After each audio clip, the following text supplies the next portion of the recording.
Aloha! In a nutshell, what we're talking about today, from seeing notes and patterns, are chords that we know. We teach from C, you got this. We went over our minor second is a major second.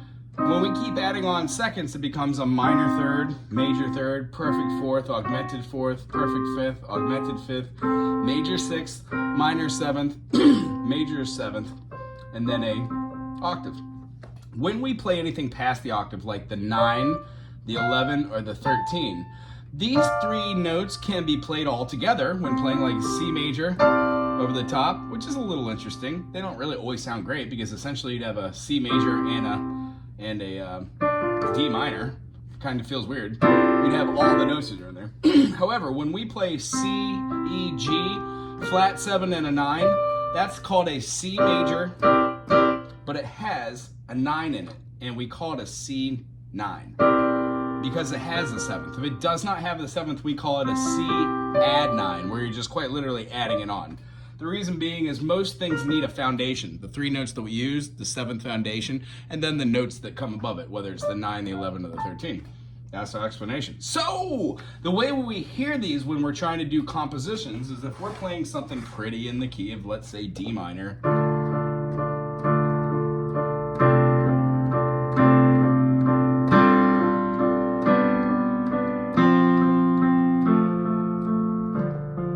D minor 7. When we play a G with that D7, it becomes a sus, and then we drop it down. I tried doing an F2 as well, to a resolution.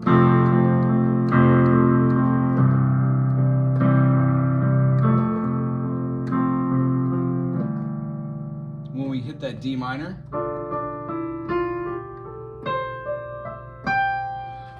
two things I think about that in composition are, what chords am I playing in relativity?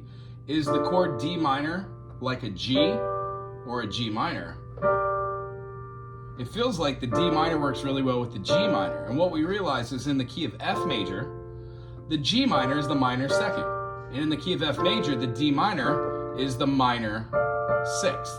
So all the notes in D minor are all the notes in F major. The telltale note is the B flat. So whenever we have a movement, the B flat feels great.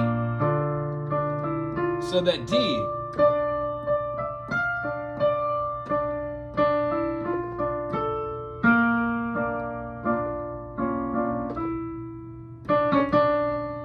So for D minor, an obvious choice, A major would be outside the pocket. So it's a good chord to choose that A major from a different chord. F has A minor. So that A major, in playing a song that has a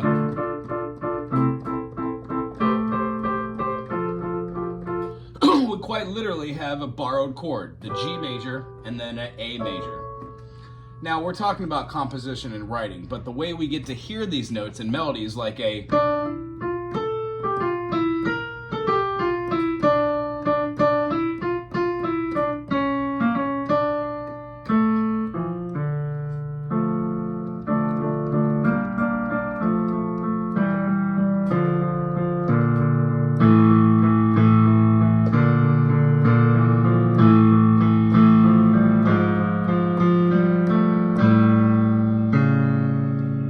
that's where that A major would come in. The one weird note that I hit was the G sharp, and I know that a G sharp diminished, it's going to go perfectly into a A major, because G sharp is the diminished 7th of the key of A major.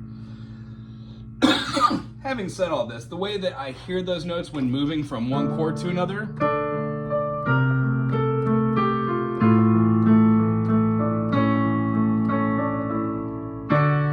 is by hearing all the possible opportunities. One way we do that, let's try it in the key of C. Hum the C note.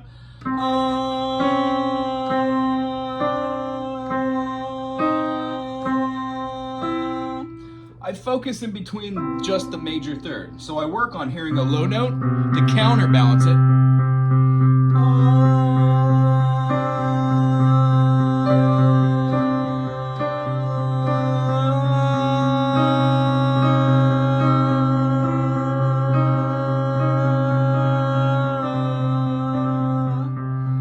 When I can hold that C note and hear that, when I hit a note that does not sound good,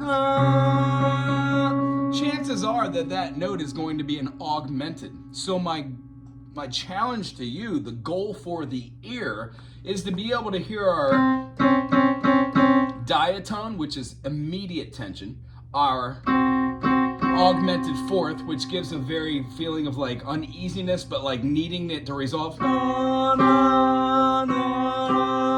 Doesn't really resolve with that 4. Doesn't really resolve with the 4 either, the 5 or 4. Kind of resolves with the 3, but what we hear is down to the B minor or the B diminished or the B major.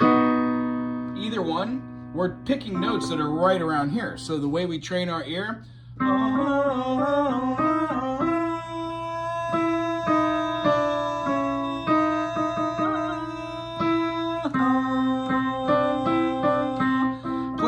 notes for a day or so and just try to do something like a 1, 3, or a 1, 3, 1, 3, 5, 1, 3, 1, 3, 5, 1, 3, 1, 3, 5, 1, and then play around with those notes.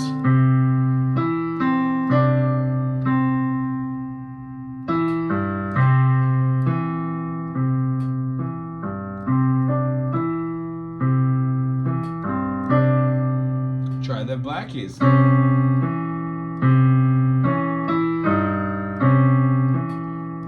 you'll hear the subtle differences between these. And what will happen is when you're playing C major, you are less likely to go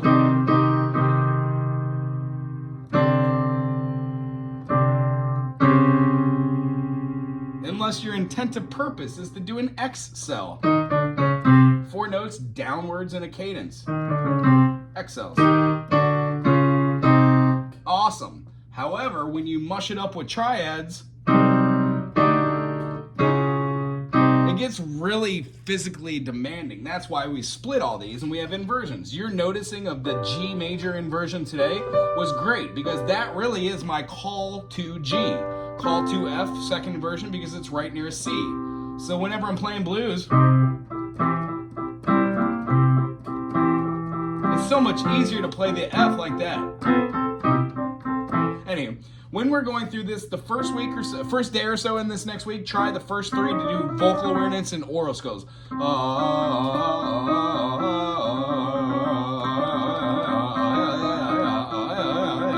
Then try from your 3rd to your 5th.